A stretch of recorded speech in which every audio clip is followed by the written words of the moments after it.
In the autumn mists of 1941, as Wehrmacht columns carved through the heartland of Poland, SS and German police authorities in the general government conceived a facility that would become synonymous with the methodical erasure of human life. In November 1941, SS and German police authorities established a forced labor camp for Jews known as Treblinka. The location 50 miles northeast of Warsaw along the main Warsaw-Białystok railway line was chosen with calculated precision. Here, where the Malsinia junction split the arterial flow of rail traffic, the Reich would construct its most efficient machinery of death. The first Treblinka emerged from the November soil as a penal labor camp, its barbed wire enclosing Poles and Jews in the service of German quarry operations. But this modest beginning would soon be overshadowed by a far more sinister design. As Heinrich Himmler's vision of the final solution crystallized into operational reality, the forest clearing near the village of Treblinka was selected for a second, more terrible purpose. The killing center, referred to as Treblinka II, was constructed in the summer of 1942. The genesis of Treblinka II lay within Action Reinhard, the Nazi code name for their systematic plan to murder the Jewish population of the general government. Named after Reinhard Heydrich, the architect of genocide whose assassination in Prague had sent shock waves through the Reich hierarchy, this operation would establish 3 killing centers: Belzec, Säuber, and Treblinka. Under the supervision of SS Oberfuhrer Odilo Globoknik, who declared his mission as the complete elimination of all Jews in the general government and the direct oversight of Christian Wehr, a man whose expertise in mass murder had been honed during the Nazi euthanasia program. These camps would function as pure instruments of extermination. Construction of Treblinka II commenced in May 1942, orchestrated with the same methodical efficiency that characterized all Nazi enterprises. Ukrainian auxiliaries trained at the Tiaroniki camp labored alongside German technicians to erect what would become the deadliest of the Reinhard camps. The facility was designed not as a place of prolonged internment, but as a killing machine of unprecedented capacity and speed. Within its compact 40-acre footprint, the architects of death would create a theater of deception so complete that victims would walk willingly to their destruction. The first commandant, Dr. Fred Ebel, arrived in July 1942 with credentials steeped in the Nazi euthanasia program. A physician by training, Abel had overseen the murder of thousands of disabled individuals at Bernburg and Brandenburg, perfecting the use of carbon monoxide gas as an instrument of mass death. When questioned after the war, he would claim, "I only carried out orders that came from the highest authorities." His appointment to Treblinka represented the transfer of euthanasia expertise to the broader genocide, a seamless evolution from the murder of the disabled to the extermination of the Jews. As summer deepened into the killing season of 1942, the first transports began their final journey along the rails that led to Treblinka. The camp's initial operations, however, revealed fatal flaws in Ebel's management. Trains arrived faster than bodies could be disposed of, creating a grotesque backlog that threatened to expose the camp's true purpose to the outside world. Corpses rotted in the summer heat, and the stench of death carried for miles across the Polish countryside. Christian VTH conducting an inspection was appalled by the chaos, later reporting, "Abel has created a disaster that threatens the entire operation." By August, even Heinrich Himmler himself recognized that Abel's chaotic methods endangered the secrecy upon which the entire operation depended. Theater of deception, the dismissal of Abel in late August 1942 marked the beginning of Treblinka's transformation into a perfected killing machine. His replacement, Franz Stangl, brought to the position an Austrian precision and a talent for elaborate deception that would make Treblinka the deadliest of the Reinhard camps. Stangl, who had previously commanded Säuber, understood that the key to efficient mass murder lay not in brutal chaos, but in the meticulous orchestration of illusion. As he would later explain to interviewer Gita Sereny, the only way to deal with it was to do it as quickly and efficiently as possible.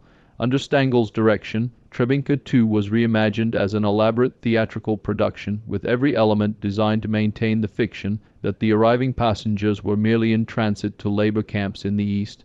The railway siding was transformed into a convincing replica of a legitimate train station, complete with painted signs advertising connections to distant cities, a false clock perpetually frozen at an optimistic hour, and even a fake Deutsche Reitbahn information booth staffed by uniformed prisoners. The centerpiece of this ghastly theater was the construction of an artificial railway platform, elevated and expanded to accommodate entire trains. Here, S-men in crisp uniforms would greet the arriving transports with practiced efficiency, their voices carrying rehearsed announcements about luggage storage, shower facilities, and work assignments. Franz Such, an SS officer at the camp, would later recall the deception. We told them they were going to have a shower, and afterwards they would get soup. The platform itself bore the painted signs of a functioning station. Treblinka, in Gothic lettering, directional arrows pointing to Beristow and Vulisk, and posted schedules for trains that would never come. Beyond the platform, the camp's geography had been carefully designed to channel the flow of human traffic toward a single destination, a path euphemistically called Dell, the tube or funnel led from arrival platform toward the gas chambers. This narrow corridor, bordered by high fences woven with pine branches to obscure the view, created a natural bottleneck that prevented prisoners from dispersing or organizing resistance. The path curved gently, preventing new arrivals from seeing what lay ahead until it was too late. Along this pathway of death, the Germans constructed additional elements of their elaborate deception. A false infirmary bearing a red cross and staffed by a German in a doctor's coat welcomed those too sick or elderly to walk the final distance. This lazaret was in reality an open pit, surrounded by sandbags, where S-men would dispatch victims with a bullet to the neck, before throwing their bodies into the flames that burned constantly within. The gas chambers themselves were disguised as shower facilities, complete with overhead fixtures designed to resemble showerheads, benches for undressing, and signs in multiple languages instructing new arrivals to hang their clothing on numbered hooks and remember their numbers for retrieval after disinfection. Jankiel Wiernik observed, over the entrance door was a sign reading, "Baths and disinfection rooms." These details, seemingly minor, represented hours of careful planning by men who understood that successful deception required attention to every psychological element that might calm their victims' fears. The buildings housing the gas chambers were constructed to resemble a substantial bathhouse with windows that had been bricked up from the inside, but retained their external frames to maintain the illusion. A Star of David was painted above the entrance along with Hebrew inscriptions to suggest that this was a facility operated by Jewish authorities for the welfare of the prisoners. Even the landscaping around the buildings was maintained with flower beds and decorative plants, creating an atmosphere of normalcy that masked the industrial killing within. Franz Stangl himself embodied this theater of deception, appearing each day in pressed uniforms, polished boots, and white gloves, riding his white horse through the camp like a commandant of a military installation rather than a death factory. His deputy, Kurt Franz, nicknamed Lola the Doll for his youthful appearance, maintained this facade of respectability even as he trained his dog Barry to attack prisoners on command and oversee the daily operations of mass murder. Daily rhythms of death, the operational efficiency that Stangl brought to Treblinka, established a rhythm of death that would persist with mechanical regularity from September 1942 through August 1943. From July 1942 to August 1943, carbon monoxide gas was used in gas chambers to murder hundreds of people at a time. Overall, between 780 and 925 Jewish prisoners were murdered during this period. Most murdered within just hours of arriving at the camp. Each day brought its predetermined sequence of arrivals, selections, and killings orchestrated with the precision of an industrial process. The trains typically arrived in the early morning hours, their cattle cars packed with human cargo that had endured journeys of several days without food, water, or sanitation. Chil Rajchman, a survivor of Treblinka, was on one of these transports and described the journey to the camp in his book Treblinka, A Survivor's Memory. There are about 140 of us in the freight wagon. It is extraordinary tight with dense stale air, all of us pressed against one another.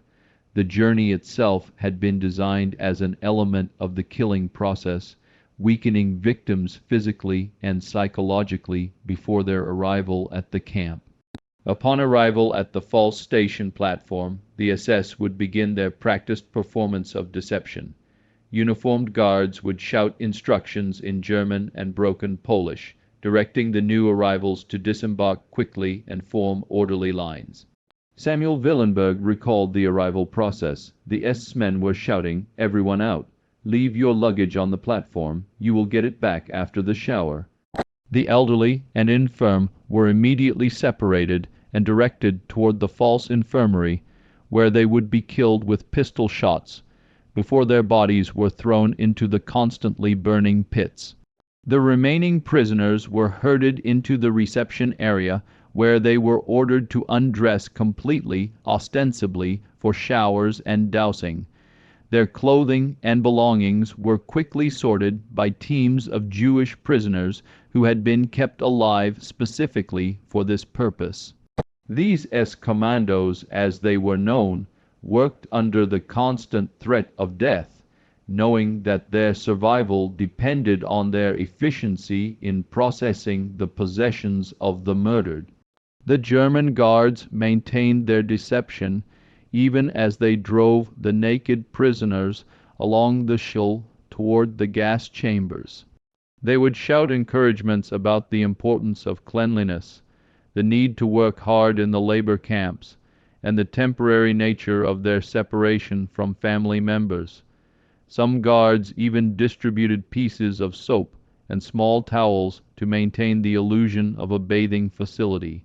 Richard Glazar remembered the guards calling out, "Hurry up, the water is getting cold." Others are waiting for the showers. The gas chambers themselves were relatively small buildings, each capable of holding approximately 700 people when packed to suffocation. The victims were forced inside through heavy doors, which were then sealed from the outside. A diesel engine, originally from a captured Soviet tank, pumped carbon monoxide through pipes into the chambers.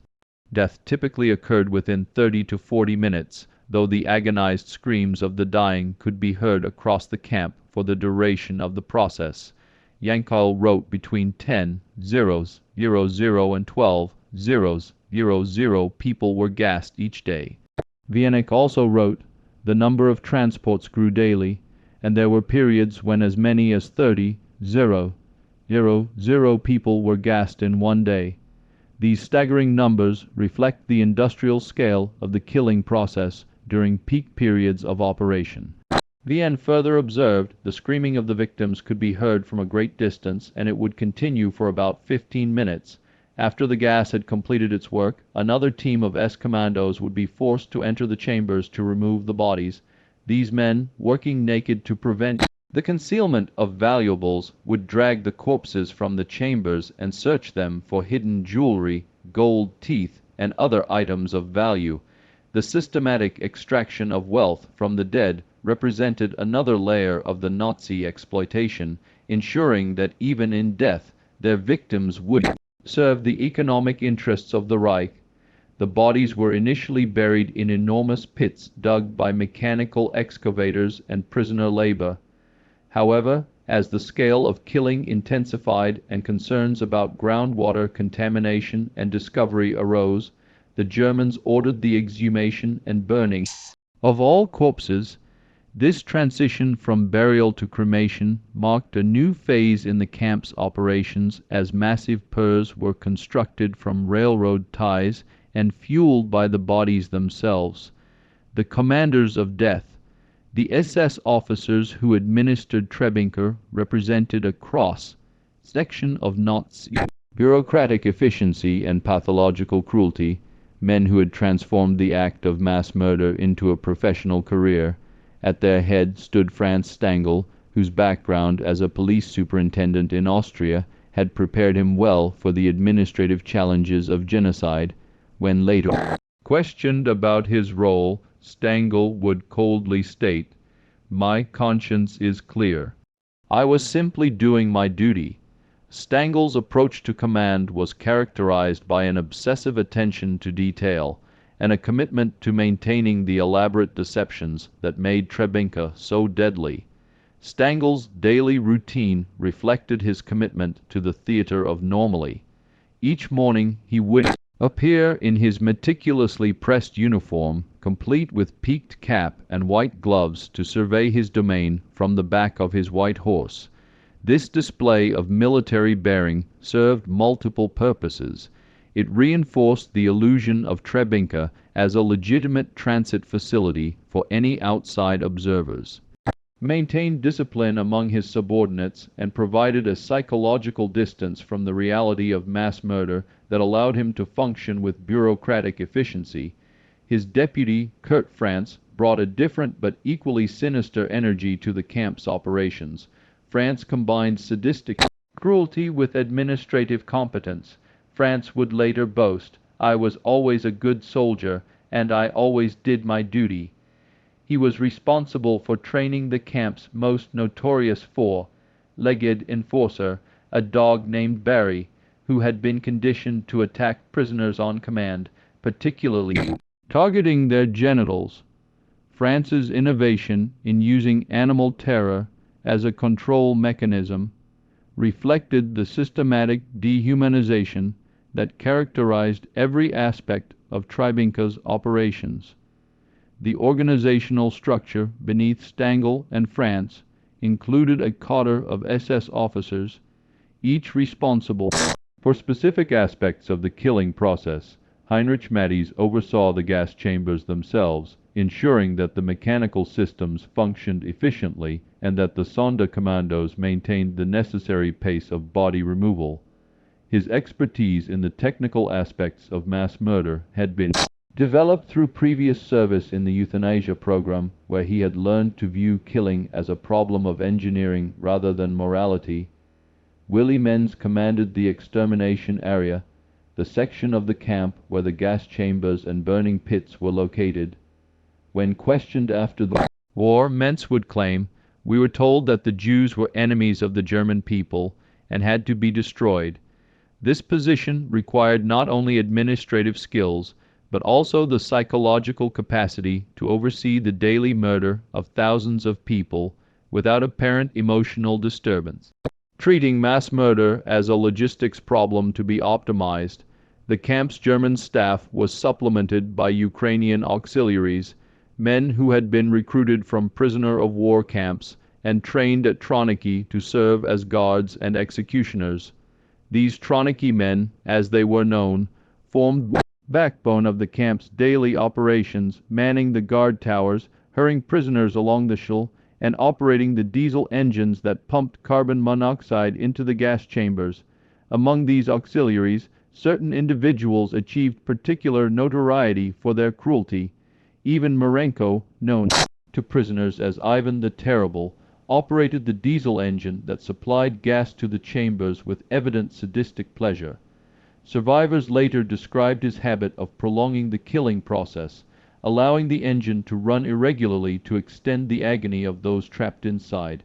Survivor Abraham Goldfarb testified, Evan would hit people with an iron pipe, and he enjoyed every moment of it.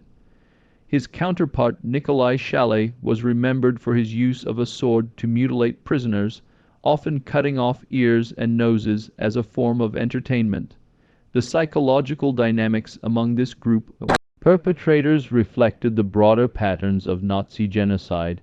The German officers maintained their sense of professional respectability through bureaucratic distance and elaborate protocols, while the Ukrainian auxiliaries were encouraged to express their brutality directly. This division of labor allowed the Germans to maintain their self-image as civilized administrators while ensuring that the actual violence was carried out by men they considered racially inferior. According to post-war testimonies, when transports were temporarily halted, then Deputy Commandant Kurt Franz wrote lyrics to a song meant to celebrate the Treblinka extermination camp. In reality, prisoner Walter Herz wrote them for him. The lyrics began, "Looking squarely ahead, brave and joyous at the world, the squads marched to work." This detail reveals the extent to which the camp's commanders sought to create a culture that celebrated their work, transforming mass murder into a source of institutional pride and camaraderie. The S-commandos, witnesses to death within the machinery of Treblinka. No position was more terrible than that of the S-commandos, the Jewish prisoners who were kept alive to facilitate the murder of their fellow Jews.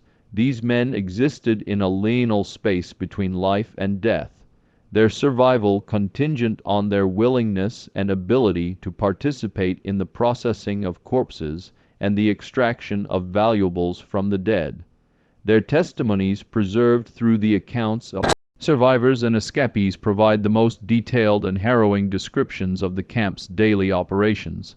The selection of S-commandos typically occurred during the initial sorting process at the railway platform. SS officers would identify men who appeared physically capable of heavy labor, separating them from the general population before the march to the gas chambers began. These selected individuals would be informed that they were being assigned to work details, though the true nature of their work would not be revealed until they were already trapped within the camp's machinery of death. Chil Rajchman, one of the few Sonderkommandos to survive both the camp and the war, later described his first day of work in vivid detail. Assigned to the team responsible for removing bodies from the gas chambers, he was forced to witness the results of mass murder on an industrial scale. The chambers, when opened, revealed scenes of unimaginable horror. Hundreds of corpses twisted together in their final agony, faces contorted by the poisonous gas, bodies bearing the marks of desperate attempts to claw through solid walls in search of air. The work of the Sonderkommandos extended far beyond simple body removal, cutting the hair from female corpses which would be collected and shipped to Germany for use in textiles. They extracted gold teeth using pliers and hammers, filling buckets with dental gold that would be melted down and sent to the Reich's treasury. They sorted through clothing and personal belongings, separating items of value from those deemed worthless by their captives. Samuel Willenberg, another survivor who would later write extensively about his experiences, described the psychological torture inherent in this work. The S-commandos were forced to maintain efficiency while processing the bodies of people they had often known in life. Neighbors from their hometowns, fellow passengers from their transport trains, sometimes even family members. The Germans understood that this psychological burden served as an additional form of control. The living conditions for the Sonderkommandos were marginally better than those of new arrivals, but remained deliberately precarious. They were housed in barracks within the camp's operational area, where they could be constantly monitored by the guards. Their food consisted primarily of items taken from the luggage of murdered victims, creating another layer of psychological torment as they consumed bread and preserves that had been packed by families who had hoped to sustain themselves during resettlement. Jankiel Wiernik, a carpenter who became one of the leaders of the eventual uprising, used his professional skills to make himself indispensable to the camp's operations. Assigned to maintenance and construction work, He gained greater freedom of movement than most Sonderkommandos, allowing him to observe the full scope of the camp's operations. His later memoir, 1 Year in Treblinka, published in 1944, provided one of the first detailed accounts of the camp's structure and operations to reach the outside world. The turnover among commandos was deliberately high. SS officers would regularly select groups of these workers for execution, both to prevent the accumulation of detailed knowledge about the camp's operations and to maintain psychological pressure on the survivors. New arrivals would be selected to replace the murdered workers, ensuring a constant supply of forced labor while preventing the development of organized resistance networks. Despite these constraints, the Sonderkommandos managed to maintain elements of human dignity and mutual support. Willenberg described how experienced workers would mentor newcomers, teaching them survival strategies and helping them cope with the psychological trauma of their work. They developed coded language systems to communicate information about escape possibilities and resistance planning without alerting the guards. Some S-commandos attempted to document the horrors they witnessed, recognizing their role as potential witnesses to crimes that the perpetrators hoped to conceal completely. They wrote notes on scraps of paper and hid them in the hope that future generations would learn what had occurred at Treblinka. These fragments of testimony, most of which were never recovered, represented acts of resistance that defied their captors' attempts to erase all evidence of their crimes. The machinery of disposal, the evolution of body disposal at Treblinka, reflected the Germans' growing awareness of the logistical challenges posed by mass murder on an unprecedented scale. Initially, the thousands of corpses produced daily were simply buried in enormous pits dug by mechanical excavators and prisoner labor. These mass graves, located in the forest area beyond the gas chambers, were designed as a temporary solution to the problem of concealing evidence while the killing continued at maximum efficiency.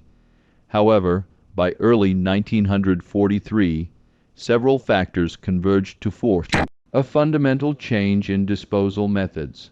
The groundwater in the area had become contaminated with decomposition products, creating a public health hazard that threatened to draw unwanted attention from local Polish authorities. More significantly, Heinrich Himmler had issued orders across all camps to eliminate evidence of mass murder through the systematic exhumation and burning of corpses, a directive that reflected growing Nazi concerns about eventual Allied discovery of their crimes. The transition from burial to cremation marked the beginning of one of Treblinka's most horrific phases, under the supervision of SS Unterführer Herbert Floss, who had been transferred from Säuber specifically for his expertise in corpse burning. Massive open-air cremation facilities were constructed throughout the camp. These pièces, built from railroad ties arranged in careful geometric patterns, were designed to achieve maximum burning efficiency while minimizing fuel consumption. The exhumation process required the expansion of the Sonderkommando workforce as teams of prisoners were assigned to dig up the mass graves and transport the decomposing bodies to the burning sites. This work, performed without protective equipment under the constant threat of execution, exposed the workers to extreme health hazards. The bodies, many of which had been buried for months, had swollen and burst in the ground, creating scenes of indescribable horror that traumatized even men who had already witnessed systematic mass murder. The pièce burned continuously day and night, consuming thousands of bodies each day while producing columns of smoke and ash that were visible for miles across the Polish countryside. Though local residents had learned through bitter experience not to investigate or report what they witnessed, the constant glow of the fires at night created an otherworldly atmosphere that survivors would later describe as resembling depictions of hell in medieval art. The ash and bone fragments that remained after burning presented their own disposal challenges. Teams of Commandos were assigned to pulverize the remaining bone fragments using heavy clubs and metal grinders, reducing them to powder that could be scattered in the surrounding forest or used as fertilizer in the camp's vegetable gardens. This final desecration ensured that virtually no physical trace remained of the hundreds of thousands of people who had been murdered at Treblinka. The efficiency of this disposal system reached its peak during the spring and summer of 1943, when the camp was simultaneously processing new arrivals while eliminating evidence of previous murders. During this period, witnesses reported that as many as 3,000 bodies could be burned in a single day, creating an industrial, cremation operation that exceeded the capacity of any civilian facility. The psychological impact on the S-commandos forced to carry out this work cannot be overstated. Many of these men were handling the remains of people they had known in life, fellow residents of their hometown ghettos who had been murdered months earlier and were now being exhumed for burning.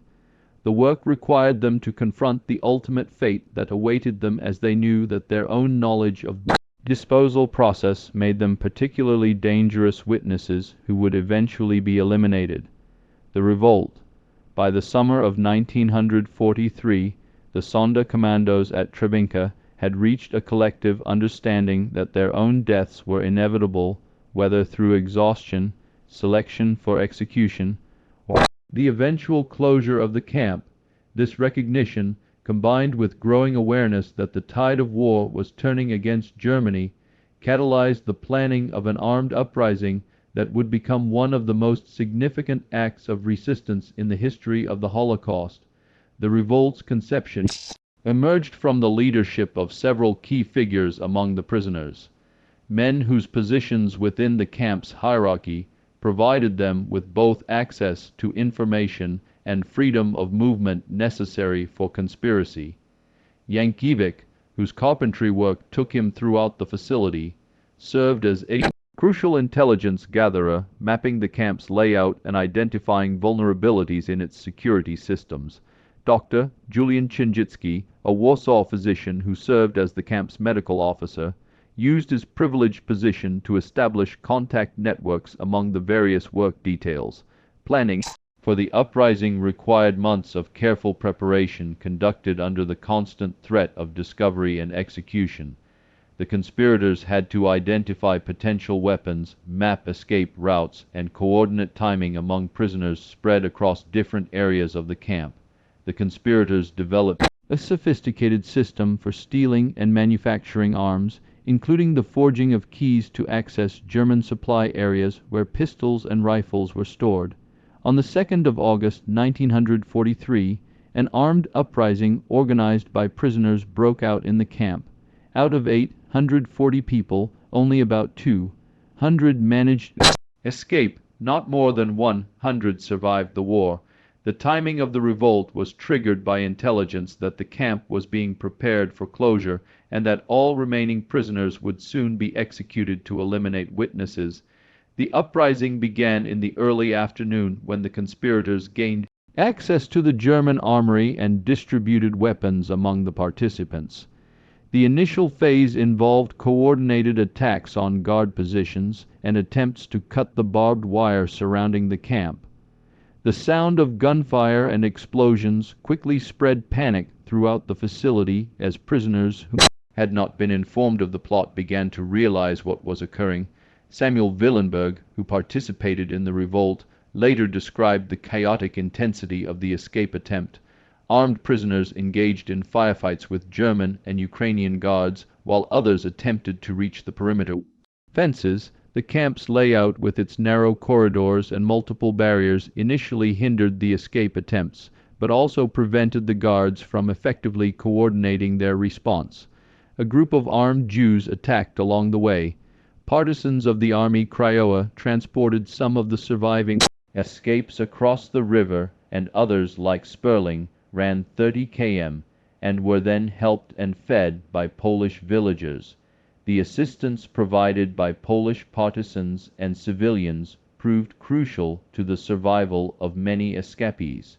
though the majority of those who broke through the camp's perimeter were eventually recaptured and killed. The revolt succeeded in its primary objective of destroying much of the camp's infrastructure and disrupting its operations. Even though the majority of participants died in the attempt, buildings were set on fire, fuel supplies were destroyed, and the camp's administrative records were burned, eliminating evidence that the Germans had hoped to preserve for their own purposes. The aftermath of the uprising marked the beginning of Treblinka's systematic destruction. Rather than attempting to resume full operations, the Germans decided to accelerate the camp's closure and the elimination of all remaining evidence. Of those who broke through, around 70 are known to have survived until the end of the war, including the future authors of published Treblinka memoirs, Richard Glaser, Chil Rajchman, Jankiel Wiernik, and Samuel Willenberg. These survivors would later provide crucial testimony about the camp's operations and the revolt itself, the dismantling and cover-up. The August uprising at Treblinka accelerated German plans for the camp's closure and the systematic elimination of all evidence of mass murder. After the uprising, the camp was being slowly shut down. In November 1943, the camp's structures were dismantled. This process of concealment represented one of the most comprehensive attempts in history to erase physical evidence of genocide, reflecting Nazi awareness that their crimes would eventually face international scrutiny. The dismantling operation was overseen by the same SS officers who had administered the killing process, now applying their organizational skills to the task of concealment. Every building within the camp was systematically demolished with special attention paid to the gas chambers and cremation facilities that had served as the instruments of mass murder. The concrete foundations were broken up and scattered, while metal components were removed for recycling in German industrial facilities. The elimination of physical evidence extended far beyond simple demolition. Teams of prisoners working under guard were forced to scatter the ashes from the cremation piece throughout the surrounding forest, ensuring that no concentrations of human remains could be easily identified by future investigators. The mass graves that had been excavated during the transition to burning were filled with sand and debris, then carefully landscaped to disguise their original purpose. To complete the deception, the Germans undertook an ambitious project to transform the entire campsite into an apparently legitimate agricultural facility. A farmhouse was constructed on the former location of the gas chambers, while the surrounding area was planted with crops and trees to create the appearance of a working farm. A Ukrainian collaborator, Stangl, was installed as the nominal owner of this property, providing a cover story for any local residents who might question the site's history. The railroad infrastructure that had delivered hundreds of thousands of victims to their deaths was also systematically altered. The false train station was demolished, and the siding tracks were removed and relocated to eliminate evidence of their connection to mass transport operations. The main railway line continued to function normally, carrying freight and passenger traffic past the former death camp without any indication of its previous purpose. Personnel involved in the camp's operations were systematically reassigned or eliminated to prevent their testimony from exposing the truth. Many of the Ukrainian auxiliaries were transferred to other facilities or simply murdered, while German officers were given new assignments in different theaters of the war. This dispersal of witnesses was intended to make it difficult for future investigators to reconstruct the camp's operations. Through survivor testimony, the few remaining Jewish prisoners who had survived the August uprising were executed during the final weeks of the dismantling process, eliminating the most knowledgeable witnesses to the camp's operations. Only those who had successfully escaped during the revolt remained alive to provide testimony about what had occurred at Treblinka, and many of these survivors would spend the remainder of the war hiding from both German forces and local populations who might betray them. Local Polish residents were warned to avoid the area and were told that it remained under German military control for security purposes. This restriction on access served the dual purpose of preventing discovery of any remaining evidence while also limiting the number of witnesses who might observe the cover-up operations. The Germans understood that successful concealment required not only the elimination of physical evidence, but also the control of information about their activities, the weight of testimony. The voices of Treblinka's survivors emerged from the war carrying testimonies of such systematic horror that many initially struggled to believe their accounts. These men, for the vast majority of survivors were male, had witnessed the machinery of death in operation and lived to describe it in detail that challenged human comprehension. Their testimonies preserved in memoirs, court proceedings, and interviews constitute the primary source of knowledge about the camp's operations and the most complete documentation of industrialized mass murder. Jankiel Wiernik, whose carpentry skills had made him indispensable to the camp's operations, published his account, 1 year in Treblinka, as early as 1944, while the war still raged across Europe. His memoir provided the first detailed description of the camp's layout, operations, and personnel to reach a wide audience, though many readers initially dismissed his account as propaganda or exaggeration. Wiernik wrote with technical precision, the ground was littered with bodies. Some of them were still alive, but most of them were already dead. Their faces were blue from the gas. His technical background allowed him to document the construction and operation of the gas chambers with precision that later proved crucial for historical verification. Samuel Willenberg, who participated in the August 1943 uprising and successfully escaped, spent decades after the war documenting his experiences and those of his fellow survivors. In his memoir, Revolt in Treblinka, he recalled the moment of uprising. At exactly 3:45 p.m., we heard the signal shot. The revolt had begun. His detailed knowledge of camp's personnel, particularly the SS officers and Ukrainian guards, proved invaluable for post-war prosecution efforts. Chil Rajchman's memoir, The Last Jew of Treblinka, offered perhaps the most harrowing personal account of survival within the camp's machinery of death. He wrote of the arrival process. The platform was already crowded with thousands of people with their bundles, women with children in their arms, and all were shouting, "Water, water!" His documentation of the daily rhythms of mass murder provided crucial details about operational aspects that official German records had deliberately obscured. Richard Glaser, a Czech Jew who survived both Treblinka and the subsequent years of hiding and persecution, wrote extensively about the psychological dimensions of survival. In Trap with a Green Fence, he observed we had stopped being human beings in the normal sense. We had become something else, witnesses to our own nightmare. He explored the mental strategies that enabled some prisoners to maintain their sanity while participating in the machinery of mass murder. These testimonies faced skepticism that reflected both the unprecedented nature of the crimes and the systematic German efforts to eliminate evidence. Meanwhile, the perpetrators themselves pursued various fates. Franz Stangl fled to Brazil, living under an assumed identity until his capture in 1967 and subsequent life sentence in Germany. Kurt Franz was sentenced to life imprisonment in 1965.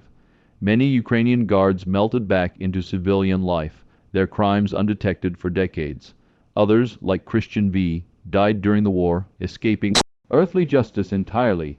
The survivors carried not only their own memories, but also the responsibility of speaking for the hundreds of thousands who had perished without leaving any trace.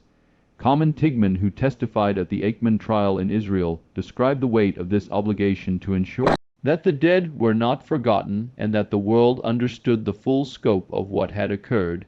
Historical reckoning and the silence of commemoration. The decades following the war witnessed a gradual process of historical investigation that slowly confirmed the testimonies of Treblinka's survivors, though this recognition came at the cost of prolonged silence and deliberate forgetting. Unlike Avets, which retained substantial physical evidence and became a symbol of Holocaust memory, Treblinka's systematic destruction left behind a landscape that revealed few traces of its terrible history. This absence of visible remains contributed to what historian Rachel Awabach called the silence of the vanished, a phenomenon that allowed the camp's crimes to fade from public consciousness even as scholarly research began to document their scope. The scholarly reconstruction of Treblinka's history relied heavily on the pioneering work of historian Yitzhak Arad, whose comprehensive research on the Operation Reinhard camps provided the first systematic academic examination of these facilities. Arad's meticulous analysis of German documents, survivor testimonies, and post-war interrogations established the methodological framework for understanding Treblinka within the broader context of Nazi genocide. His work revealed the careful planning and administrative coordination that characterized the Reinhard camps, demonstrating that these facilities represented not spontaneous outbreaks of violence, but calculated instruments of state policy. Archaeological investigations conducted in the 1960s under the direction of Polish researchers provided the first scientific confirmation of survivor testimonies. These excavations, limited in scope due to the site designation as a memorial, nonetheless uncovered fragments of bone, ash, and personal belongings that validated the accounts of mass murder that had been preserved in survivor memoirs. The discovery of the gas chamber foundations buried beneath layers of sand and debris offered physical proof of the killing machinery that witnesses had described in such precise detail. The documentation efforts of Polish railway dispatcher Francis Zibecki proved crucial for establishing the scale of deportations to Treblinka. Working at the Malsinia Junction, Zibecki secretly recorded the arrival times, origins, and approximate passenger numbers of trains bound for the camp, creating an invaluable record that survived the war hidden in his family's possession. His meticulous documentation provided historians with concrete evidence of the transport operations that had delivered hundreds of thousands of victims to their deaths. Franz Stangl's capture in Brazil in 1967 and subsequent trial in Germany brought renewed attention to the camp, though his conviction came 24 years after the crimes had been committed.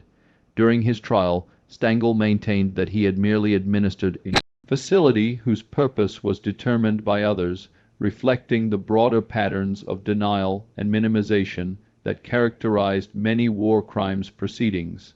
The gradual emergence of Holocaust education and commemoration in the 1970s and 1980s brought new attention to Treblinka, though the camp continued to occupy a secondary position compared to more well-documented sites like Avets or D. How this relative obscurity reflected not only the successful German cover-up, but also the nearly complete absence of survivors whose stories could capture public attention through media presentations or educational programs. Claude Lanzmann's monumental film show, released in 1985, transformed public understanding of Treblinka through his interviews with survivors and his unprecedented conversation with Franz, an SS officer who had served at the camp. Lanzmann's technique of filming at actual locations while survivors recounted their experiences created a powerful synthesis of testimony and landscape that brought the camp's history into vivid focus for international audiences. The filmmaker's relentless pursuit of detail and his refusal to rely on archival footage forced viewers to confront the reality of mass murder through the words of those who had witnessed it directly. Today, Treblinka occupies a solemn place in the landscape of memory, recognized by scholars as one of the most devastating instruments of Nazi extermination, yet also as a symbol of the enduring struggle to preserve truth against deliberate erasure. Though the perpetrators sought to obliterate every trace of their crimes, the camp's absence of physical ruins has not consigned it to oblivion.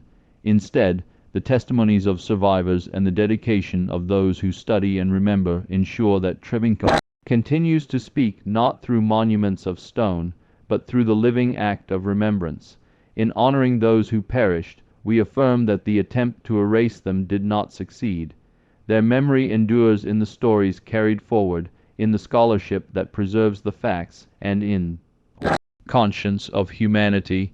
Remembering Treblinka is not only to confront the depths of human cruelty, but also to recognize the enduring power of testimony, memory, and the refusal to let silence prevail.